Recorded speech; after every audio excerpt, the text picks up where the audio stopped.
We're going to talk about Epstein. We've already talked about radical Islam, so we're covering both bases here. And two things can be true. Thousands and thousands of Epstein files being released, and there was a lot to dig into. There was this video, there was this interview, and this got buried because we were doing some reporting on the meat monopolies. We were doing some reporting from Sweden on Antifa and radical Islam. But there was this one video that came out, and I just wanted to touch on this and tie it to some other things happening right now, where Steve Bannon was interviewing Jeff Epstein and asked Jeff Epstein, if he was the devil. And I'm going to play this clip and just comment on it. This is B1 video, 51 seconds, Epstein asking by Steve Bannon if he was the devil, and Epstein gave this answer. Play this tape. What are you, class 3 sexual predator? Tier 1. What's tier 1's the highest and worst? No, I'm the lowest. It's your child's life. Do you think you're the devil himself? No, but I do have a good mirror. Pause. Epstein is asked if he's the devil, and he says, I have a good mirror. I just wanted to make a comment on how profound this was, and I feel like it's been buried. This is more profound than you might think. Now, I think Epstein there is talking about human nature. Epstein, is a reflection and a barometer of us all. Play the rest of the clip, and we'll go back to the mirror line. But I wanted to go into that mirror, but play the rest of it. It's a serious question. Do you think you're the devil himself? I don't know. Why would you say that? Pause. So Bannon says it's a serious question. I thought he gave a serious answer, which I want to unpack. But then Bannon talks about Milton's Paradise Lost. Because you have all the attributes. You're incredibly smart. You remember the devil is somebody knows what? The devil's brilliant. You read Milton's Paradise Lost. No, the devil scares me. Satan is at the number 1 or 2 archangel, and the reason he goes to hell and leads the rebellion is because he can't be the top guy. And his thing is, I'd rather reign in hell than serve in heaven. I saw that in a movie. Okay, that's a weird. His last comments, I saw that in a movie once. It's a little weird, but better to reign in hell than serve in heaven. From Milton's Paradise Lost, pride comes before the fall. Well, let's go back to this mirror comment that Epstein made there. I mean, I think humans are driven by power and desire. And one of the crazy things about what's happening in this country right now is there seems to be a good people, and I'm going to call you a good person, the audience watching, waiting for accountability. Where's the arrests? Where's the accountability? You don't seem to understand that incentives guide human behavior more than virtue does, which is so fundamental. It's just basic human nature. It's basic math. People don't do the right thing. They do the thing because it serves their own self-interest. And Epstein here saying that I'm a very good mirror, I think he's talking about human nature, and he is indicative of us all. He's a reflection of what motivates us. That we are driven by power and our desire, but not just power and desire, which is what the devil plays at. Humans are driven by, and this is something that Edward Epstein once wrote, or once said, 100 years ago, that man tends to satisfy his needs and desires in the easiest way possible. That we are driven by this exploitation in addition to our own self-interests. And Jeff Epstein here is talking about taking advantage of human nature itself. The thousands of people in these emails that we don't even know, no one's been held accountable, no one's been arrested, children are being raped, thousands and thousands of children, according to Pam Bondi. We have that video we played for you in the past. That they're just taking advantage of human nature. And the greatest trick the devil ever pulled is convincing the world he doesn't exist. So, better to reign in hell than serve in heaven. Defiance, pride, refusal to submit, and self-justification.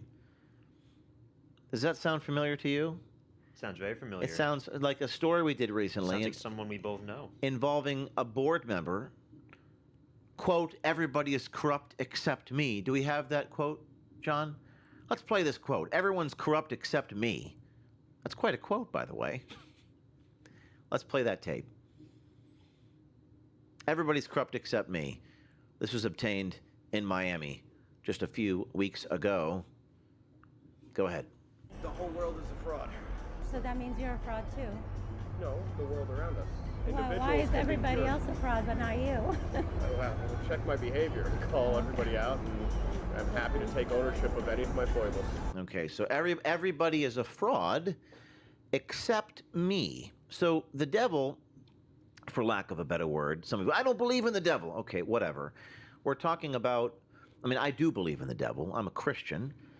But I've actually heard people say I don't believe in the devil. What we're talking about is philosophy and human nature and pride. The devil has pride as its major vulnerability, which is why Mr. Tiermond somehow did not know that the girl that he was speaking to, who is a 10, is filming him. And he's on the board of the organization that literally, or was on the board of the organization that goes out and gets girls to film people and expose them. That's pride that comes before the fall.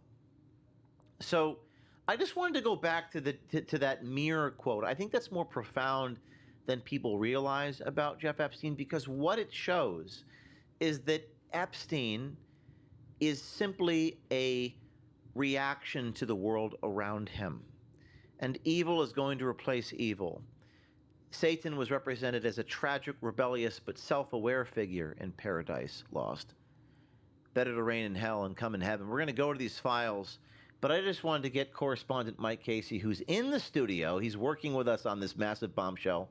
You're not allowed to say what it is, but you're going to be in the field very soon. But your reaction to this idea of Milton's Paradise Lost before we jump into the files, Epstein's files? You know, people often think of Paradise Lost as the story of when Adam and Eve lost their paradise, which was, they ate the forbidden fruit. But they don't also realize that Satan lost paradise too when he was up in heaven at the right hand of God, and when he betrayed God and went to war, he lost paradise. He went down to hell and brought not only himself but a bunch of other fallen angels with him. And you can attribute that to a lot of things in life, whether it's Epstein or Tiermond. People were given free will and decision to choose for a reason. They can choose not to do evil. They can choose to do evil. And the evil supplier is often what people talk about the most, but people don't also talk about the evil demand. You can have a supplier tempt you and offer you things that are evil, but you don't have to give in to your demands and desires. You can say no. You're given that choice. So whether it's betraying someone on a board or collaborating with a human trafficker, you have the free will and the choice to say no. And that's what makes the story so tragic, is that it wasn't just the fall of man, it was the fall of numerous angels up in heaven too who lost their paradise. And frankly, I think Tiermond is a very comparable figure. He was someone who was in a paradise type place. Project Veritas was an amazing organization under you, James. But he decided that he did not want to serve in that paradise. He wanted to reign in hell. He wanted to burn the whole thing down, take people down with him, and reign in that hellscape that he created.